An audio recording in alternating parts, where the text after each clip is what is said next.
जय हिंद, नमस्कार। कल जिस प्रकार से कि हम टॉपिक नंबर 18 बता रहे थे, आज जो है टॉपिक लेक्चर नंबर 19 है और ये कल्पेबल होमोसाइड एंड मर्डर के ऊपर है। सेक्शन 100 कल्पेबल होमोसाइड को डील करता है और सेक्शन 101 मर्डर को डील करता है। सेक्शन 100 की सजा सेक्शन 105 में है और सेक्शन 101 की सजा सेक्शन 103 में। 103 मर्डर को बताता है। द मर्डर की जो पनिशमेंट है वो 103 में है और culpable homicide not amounting to murder की सजा 105 में है। स्टूडेंट्स के लिए खास करके ये है कि ये टॉपिक कल्पेबल होमोसाइड और मर्डर, इसका एक क्वेश्चन जरूर आता है, या तो इसके अंतर आ जाते हैं, difference between culpable homicide and murder, और दूसरा इसके अंदर ये भी आ जाते हैं कि कब जो है कल्पेबल होमोसाइड जो है मर्डर नहीं होता। तो इसी प्रकार से ये भी आ जाता है कि कब कल्पेबल होमोसाइड मर्डर होता है। तो ये दोनों प्रकार के क्वेश्चन इसमें आ जाते हैं कि कल्पेबल होमोसाइड कब मर्डर होता है, मर्डर कब कल्पेबल होमोसाइड होता है। तो आज हम ये पढ़ेंगे कि कल्पेबल होमोसाइड कब मर्डर होता है और इस सेक्शंस को दोबारा से रिपीट किया पढ़ेंगे और समझेंगे कि क्योंकि इनकी दोनों की डेफिनेशंस बिल्कुल सिमिलर हैं और ऐसा नहीं लगता कि इनमें कोई अंतर है। देखने में प्राइमा फेसा नहीं लगता, लेकिन जैसे जैसे आदमी अनुभव करता है या सुप्रीम कोर्ट, हाई कोर्ट की साइटेशंस पढ़ता है, जजमेंट पढ़ता है, तो उसको इसके अंदर नया देखने को मिलता है, नई समझ में आती है बातें। कल्पेबल होमोसाइड की डेफिनेशन सेक्शन 100 में दी गई है। शायद मैंने कल इसको समझाने की कोशिश भी करी थी आपको। मैंने सॉरी, मेरा लेक्चर बनाया था लेकिन वो निकल गया था। तो एक वर्ड है होमोसाइड, कल्पेबल होमोसाइड। उसके अंदर जो होमोसाइड का मतलब है, होमो माने मैन और साइड माने जब आदमी आदमी को मार दे, आदमी के द्वारा मारा गया, तो होमोसाइड जब आदमी आदमी का कत्ल करता है या मारता है, हत्या करता है, तब ये कहा जाता है कि वो मानववध करता है।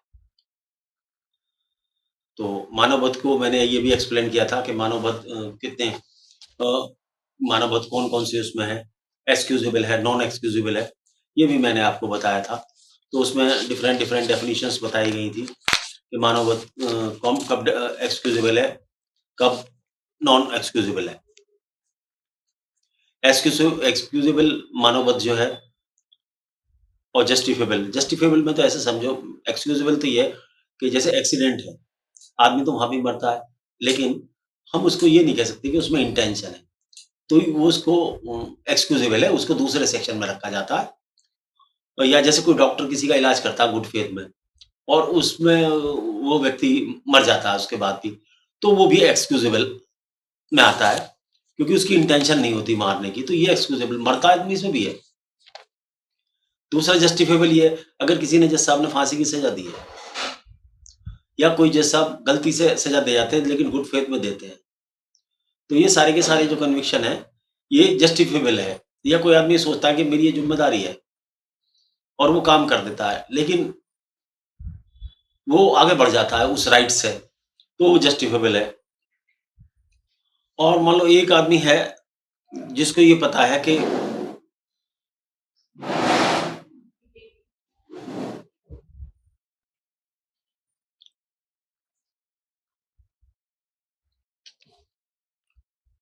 राइट ऑफ प्राइवेट डिफेंस का यूज करता है और लेकिन वो वहां आगे बढ़ जाता है, तो वहां उसको जो इस तरीके की वो जो अपराध कर देता है, तो उसको मर्डर की श्रेणी में नहीं रखे, बल्कि जस्टिफेबल होमोसाइड की श्रेणी में रखे जाएंगे, या उसको फिर हल्का करके या डिफेंस मान के उसे छोड़ा भी जा सकता है।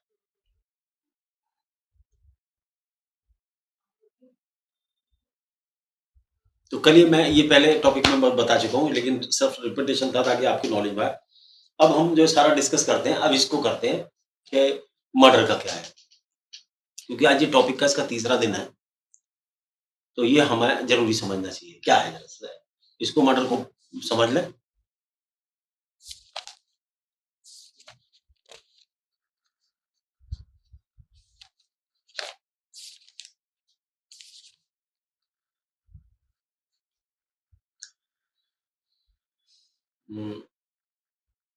मर्डर की डेफिनेशन जो कोर्ट किताब में दी गई है,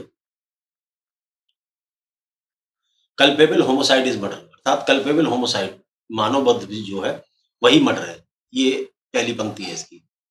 लेकिन उसमें सर्कमस्टांसेस दिए हैं, इसमें 4 सर्कमस्टांसेस, 4 परिस्थितियां बताई गई हैं। अर्थात ये समझ सकते हैं कि 4 प्रकृति, 4 इन सबसेक्शंस में आने वाली जो कल्पेबल होमिसाइड है वो मर्डर कहलाएगा। मैंने ये इससे पहले भी बताया था कि कल्पेबल होमिसाइड और मर्डर के अंदर केवल मात्र डिग्री का अंतर होता है, जैसा कि जस्टिस एमविल ने कहा है। तो जरा सा समझें इसको। If the act by which the death is cause is done with the intention of causing death, जब कोई व्यक्ति इस इंटेंशन से कत्ल करता है कि वो कत्ल कर दे या किसी को मारता है, होमिसाइड करता है, तो ये समझा जाता है कि वो मारने की नीयत से करता है। उदाहरण इसका ये है, ए पिस्टल निकालता है और जेड के मार देता है और जेड पिस्टल की गोली से मर जाता है।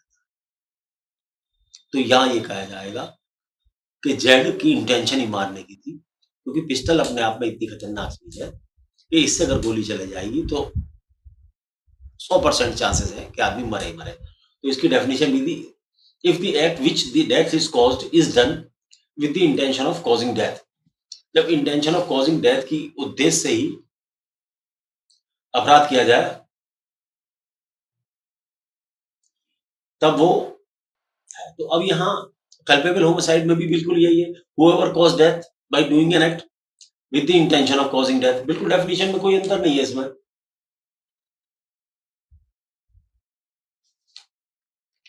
बस इसमें डिग्री का अंतर है, इसमें बिल्कुल परफेक्ट मारने की इंटेंशन है क्योंकि हथियार इस तरीके से यूज किया है।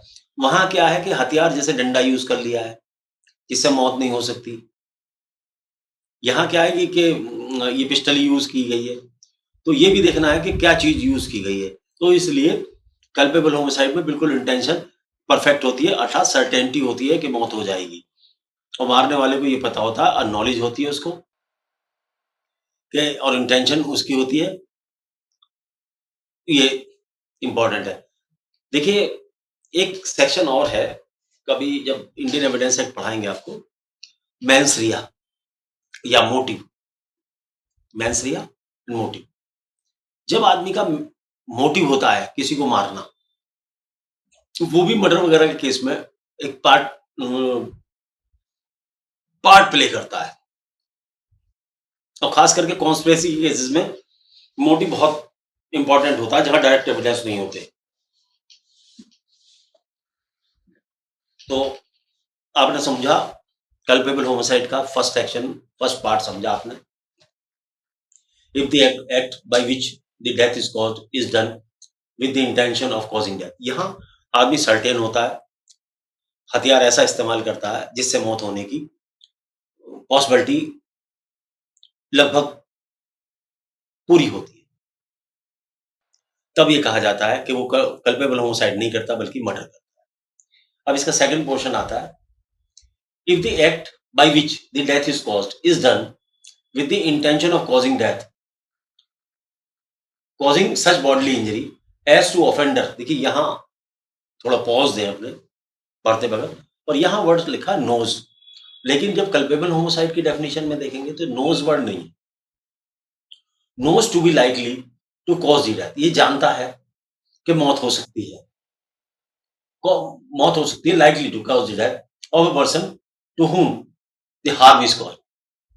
यहाँ क्या है, आदमी को ये नॉलेज है, ये ज्ञान है, उसे पता है, नॉज वर्ड का मीनिंग बता रहा हूं, ये 3-4, उसे पता है कि ये जो काम वो कर रहा है उससे मौत होने की संभावना, प्रोबेबिलिटी ज्यादा है। तो ऐसे में जब वो मौत करता है, कारित करता है,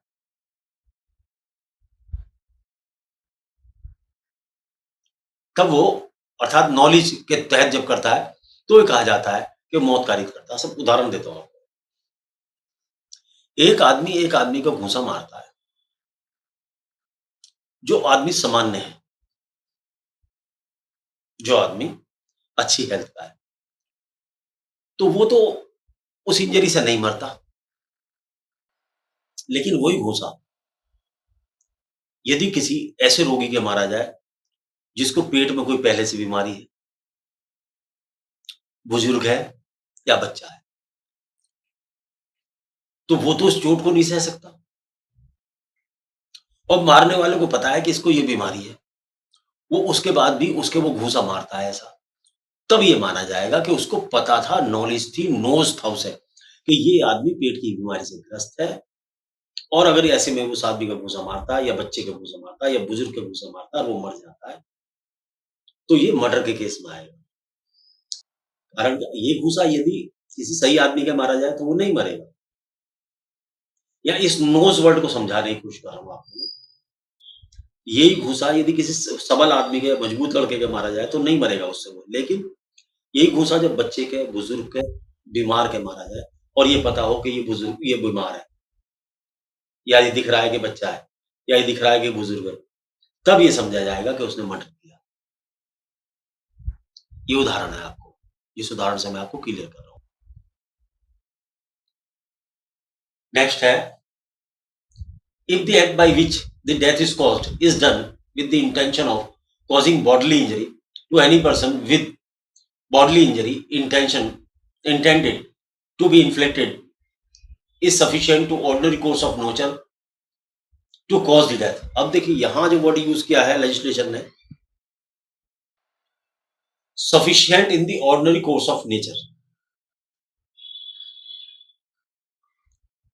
यहां जो वर्ड यूज किया है sufficient in the course of in the ordinary course of nature, जहां मौत सामान्य अनुक्रम में होती है। सपोज करो किसी आदमी ने क्या किया, उदाहरण है, उसको किसी आदमी को मारना है, तो कभी-कभी क्या होता है, जैसे मान लो हमें किसी को नहीं मारना होता, सिर्फ डराना होता है, तो हम उसके हाथ पे चोट मार देते हैं, उसकी कमर पे चोट मार देते हैं, उसकी टाँग पे चोट मार देते हैं। तो यहाँ से हमारी इंटेंशन दिखती है कि हमने चोट कहाँ मारी। फिर हमारी इंटेंशन यहाँ से भी दिखती है कि हमने हथियार कौन-सा इस्तेमाल किया। क्या वो ऐसा हथियार है कि जिससे हम मारें किसी व्यक्ति को तो 100% इन the ordinary course of death मर जाएगा। ऑर्डिनरी कोर्स ऑफ नेचर का मतलब है कि ऑर्डिनरी कोर्स में वो मर सकता है।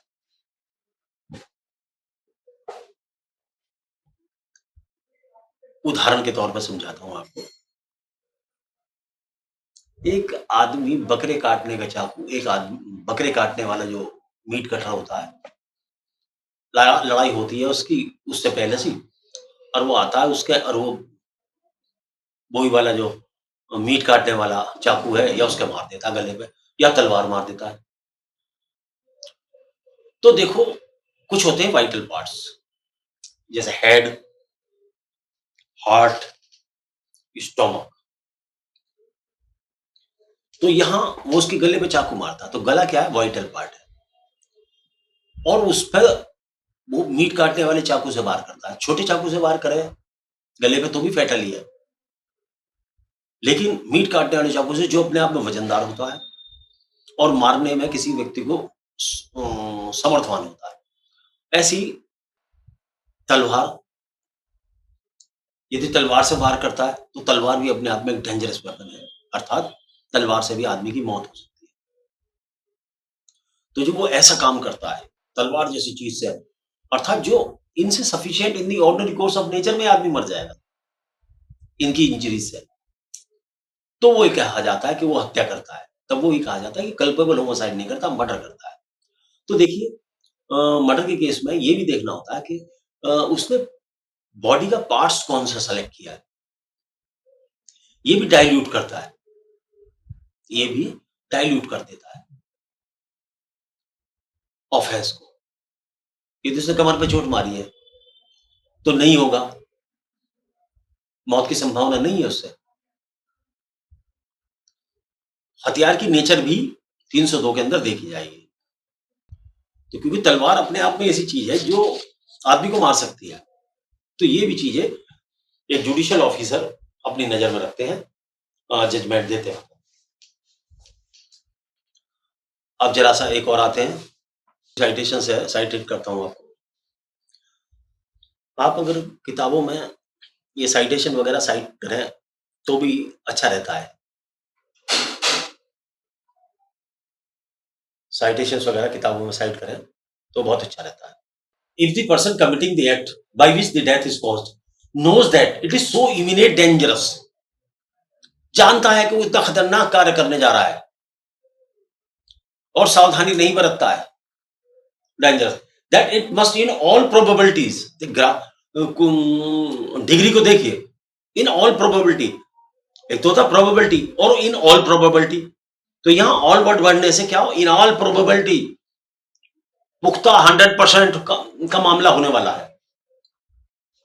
In all probability cause death or such bodily injury as is likely to cause death, and commit such offense without any excuse for incurring not risking the cause of death or such injury as a force। देखो और बात क्या है, वो ऐसा कार्य करता है और उस पर इस बात का कोई वो भी नहीं है कि उससे गलती हो गई है, उसने जो रिस्क लिया है वो गलती से ले। सपोज करो, उदाहरण देता हूं, एक जगह बहुत सारी भीड़ है, कोई आदमी भीड़ की उस पर तोप से गोला चला दे, गोली बंदूक से गोली दाग देता है, बल्कि उसकी इंटेंशन किसी व्यक्ति विशेष को मारने की नहीं है, लेकिन भीड़ पे गोली चला देता है। वो गोली 100% किसी ना किसी को लगेगी, भले इंटेंशन नहीं है, आपकी इंटेंशन बिल्कुल नहीं है, मैं कह रहा हूं आपको किसी को नहीं मारना, आपको बस आपकी सनक है, आपको गोली चलानी है, आपने उस गोली को चला दिया, तो अपने आप में वो गोली का उस भीड़ पे चलना इमिनेंट डेंजर क्रिएट करता है, जहां 100% पॉसिबिलिटी है कोई ना कोई मरेगा इससे, ना मरे मरने वाले का भाग है, लेकिन तुमने तो कृत्य कर दिया और उससे मौत हो जाती है, तो ये माना जाएगा कि आपने मौत करने के उद्देश्य से किया है। यहां दिखता है इमिनेंटली डेंजरस और इन ऑल प्रोबेबिलिटीज, दो वर्ड यूज करें इसने लेजिस्लेशन ने। तो जब आप ऐसी भीड़ पर चलाते दे हैं गोली, जिस गोली के लगने की संभावना की प्रोबेबिलिटी 101% है, मौत की संभावना है, ऐसा अगर कोई मूर्खतापूर्ण काम ही कहूंगा मैं तो, अगर आप करते हैं जिससे मानव समाज के लिए खतरा पैदा हो सकता है, तब ये कहा जाएगा कि आपने सेक्शन 100 के सब सेक्शन 4 का अपराध किया है, जो 4th कैटेगरी में मर्डर की डेफिनेशन में आता है, और आपको 103 में उसकी सजा तो आजीवन कारावास या सजाए मौत का दंड दिया जा सकता है। आज जरा सा मौत की सजा पर थोड़ा सा डिस्कशन कर लें, क्योंकि यही एक सेक्शन है जिसमें मौत की सजाएं दी जाती है। मौत की सजा देने के लिए पहली बात तो जो भी जज मौत की सजा देता है, तो उसको एक रेफरेंस बनाना पड़ता है। मौत की सजा देने के साथ साथ उस रेफरेंस को बनाकर हाई कोर्ट को भेजना होता है, क्योंकि जब तक वो कंफर्मेशन नहीं होती तब तक मौत की सजा कंफर्म नहीं। आपने मान लो किसी व्यक्ति को डिक्लेयर करा कि you have committed murder of such and such, आपको मौत की सजा दी जा सकती है, तो मौत की सजा तो दे देगा, लेकिन उनको हाई कोर्ट को एक सूचना देनी पड़ेगी, रेफरेंस बना के भेजना पड़ेगा। हाई कोर्ट उसकी लीगलिटी को, उसकी जेन्युइननेस को जांच सकता है। आपके लिए तो इतना ही है कि क्या करेगा, वो तो अपील में भी जाएगी पार्टी, लेकिन अगर डेथ पेनल्टी किसी को दी जाती है तो उसमें रेफरेंस हाई कोर्ट को जाना बहुत जरूरी होता है। ये एक जुडिशियल ऑफिसर्स को, जो जुडिशियल ऑफिसर बनते हैं, उनके लिए भी नॉलेज में जरूरी है, और स्टूडेंट के लिए भी जरूरी है। स्टूडेंट के लिए तो इतना जरूरी नहीं है, लेकिन एडवोकेट के लिए जरूरी है कि रेफरेंस जाता है इसमें। अब जरा सा देखिए, अधिकतर इनमें जितने भी सेक्शंस हैं जो मारपीट, चोरी, चकारी, झगड़े पगड़े के थे, उनके अंदर तो हमने आपको ये बताया था कि एमएलसी बनती है, लेकिन 302 और 304 में आदमी मर जाता है। तो जहां आदमी मरेगा, अगर आप इसकी डेफिनेशन में देंगे, तो सबसे पहले एक वकील को, एक सरकारी वकील को कोर्ट में ये सिद्ध करना पड़ता है कि आदमी मरा। तो आदमी मरा, तो उसका सबूत क्या है? उसका सबूत है पोस्टमार्टम रिपोर्ट। तो एक डॉक्टर कोर्ट में आके, एक डॉक्टर को पोस्टमार्टम के लिए लाश भेजी जाती है, वो डॉक्टर उसका पोस्टमार्टम करते हैं। पोस्टमार्टम करने के बाद में उसके अंदर ये बताते हैं कि इसके ये चोट थी और इस कारणों से ये आदमी मरा है। तो वो लास्ट में इसके अंदर जो इम्पोर्टेंट फैक्टर होता है पोस्टमार्टम का, वो ये होता है कि उसमें कॉज ऑफ डेथ दी जाती है। कॉज ऑफ डेथ देते हुए डॉक्टर साहब ये लिखते हैं, द इंजरी नंबर 1, 2, 3 जो भी जौन सी भी हो, is sufficient to cause death in the ordinary course of nature. In the ordinary course of nature, जैसा इसमें वर्ड आया था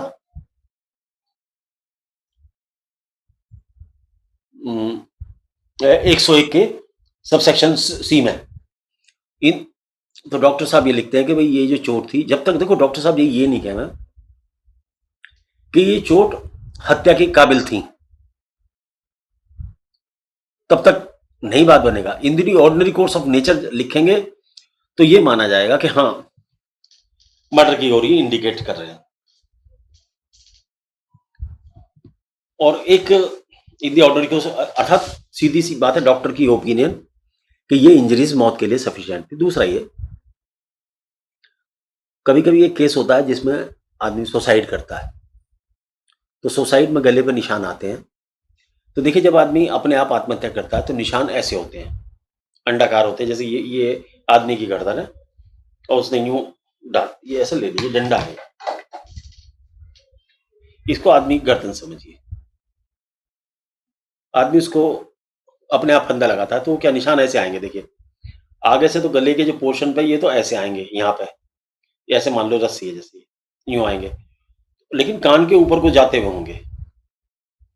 जब ऐसी चोट होगी तो मौत माना, ये आत्महत्या मानी जाएगी। मतलब यहां से निशान गले से चालू होते और ऊपर को जाते हैं, ऐसे नहीं, देखिए ऐसे नहीं, ऐसे जाते हैं यूं ऊपर, तो ये मौत हो। या इसको कोई है नहीं कागज,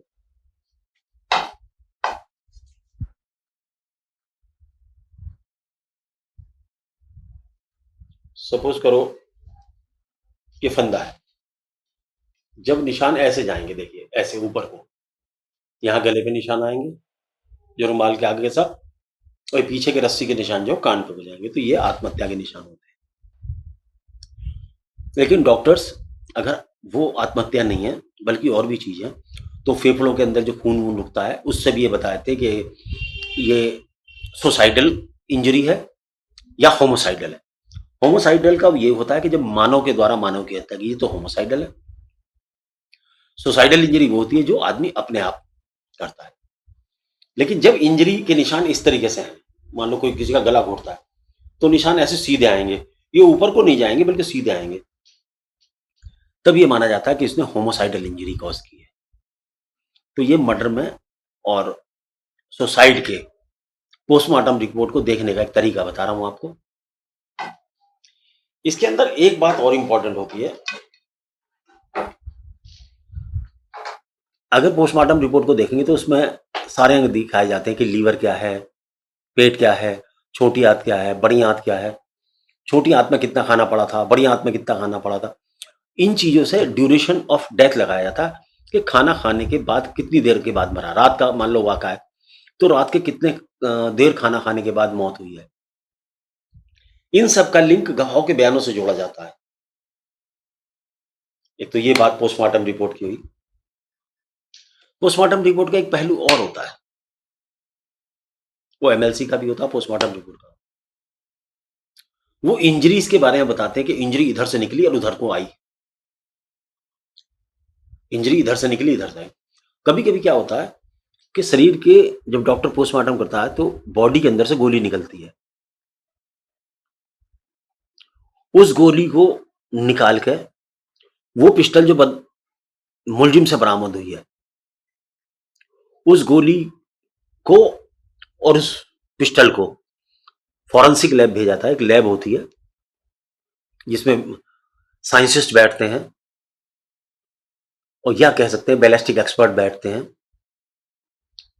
वो लोग ये डिसाइड करके बताते हैं कि ये गोली इस पिस्टल से चली या नहीं चली। ऐसी एविडेंस पुलिस को भी कलेक्ट करनी पड़ती है। पुलिस की जिम्मेदारी होती है कि वो जो बॉडी में से गोली निकली है उस गोली को वो एफएसएल भेजे। यदि कोई पुलिस ऑफिशियल इसको नहीं करता है तो समझो उसने जानबूझ के इन्वेस्टिगेशन में लैग किया है। यदि जो पिस्टल मिली है और पुलिस उसकी रिकवरी को सिद्ध कर देती है कि ये मुलजिम से मिली है, और जो गोली मरने वाले के शरीर से निकली है, यदि वो ये ब्लास्टिक एक्सपर्ट ये कह देता है या फॉरेंसिक एक्सपर्ट ये कह देता है कि नहीं ये गोली इसी पिस्टल से चली है, तो ये समझो कि सर्कमस्टांस सिद्ध करती है कि ये मुलजिम ही इस व्यक्ति के मर्डर में इन्वॉल्व है, ये मुलजिम ही मर्डर में इन्वॉल्व है। तो इस तरीके की छोटी छोटी सी तो नहीं कह सकते, बहुत बड़ी बड़ी एविडेंस है जो कि एक पुलिस ऑफिशियल को करनी चाहिए। कभी कभी जब मरने वाला होता है, जब मारा जाता है उसको, तो जब वो लड़ता है, खास करके बलात्कार के केसों में जब लड़की को मारते हैं या आदमी भी, तो वो मनुष्य भी एक प्रकार का प्राणी तो है ही, जानवर भी रहा है, इसीलिए भगवान ने इसको नखून और दांत दिए। तो वो क्या करता है, अपने बचाव के लिए मुलजिम के मुंह पर अपने नखूनों से खींचना चालू करता है। तो मुलजिम की खाल के कण इसमें, ये खाल इसमें आ जाती है नखूनों में। तो एक पोस्टमार्टम करने वाले डॉक्टर का ये फर्ज होता है कि वो उसमें से खाल को निकाल ले, और वो खाल निकालने के बाद उस पुलिस को दे दे, ताकि जब मुलजिम पकड़ा जाए तो पुलिस एफएसएल भेज के उसके डीएनए टेस्ट करा ले उस खाल का, जो मरने वाले की उससे निकली है उंगलियों से, और जो मुलजिम का खून है या मुलजिम का जो डीएनए है, अगर वो इससे मेल करता है खाल से, तो ये समझा जाएगा कि ये मुलजिम इसको मारने में इन्वॉल्व था।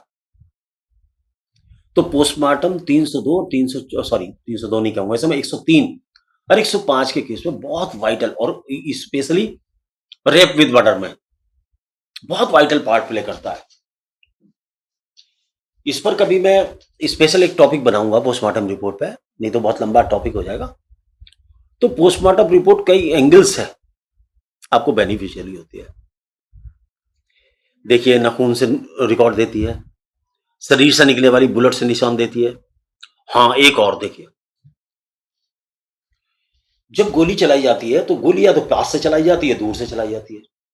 जब गोली पास से चलाई जाती है तो वो स्मोक छोड़ती है, जब दूर से चलाई जाती है तो वो स्मोक नहीं छोड़ती। तो इससे ये भी पता लग जाता है कि गोली पास से चली है, ये पोस्टमार्टम रिपोर्ट से पता लग जाता है कि पास से चली है, दूर से चली है। तो ये सारी चीजें, और ये एक, अगर मान लो तुम्हारा गवाह कह रहा है कि गोली दूर से चली है, अब पोस्टमार्टम रिपोर्ट कह रही है कि पास से चली है, तो इसका मतलब या तो गवाह झूठा है या पोस्टमार्टम रिपोर्ट झूठी है, दोनों में से एक चीज झूठी है। अब पोस्टमार्टम रिपोर्ट क्योंकि मेडिकल इंडिपेंडेंट आदमी बना रहा है, इसलिए झूठी नहीं हो सकती। गवाह क्योंकि प्लांट भी किए जाते हैं तो गवाह झूठा हो सकता है, लेकिन पोस्टमार्टम रिपोर्ट डॉक्टर को जब तक ये सिद्ध ना हो जाए कि डॉक्टर का कोई मोटिव था गलत पोस्टमार्टम रिपोर्ट बनाने का, और फिर साइंस कभी चेंज नहीं होती, साइंस ऑलवेज एक जैसी रहती है। जूरिस्प्रूडेंस पर एक किताब आती है, उसके अंदर ये सारी बातें डिफाइंड की गई हैं। यहां मेरे पे टाइम था थोड़ा सा, 2 मिनट फालतू थे, टॉपिक खत्म हो गया था, तो मैंने आपको पोस्टमार्टम रिपोर्ट बताने की कोशिश करी। जय हिंद, आज के लिए इतना ही, और मुलाकात होगी। नमस्कार।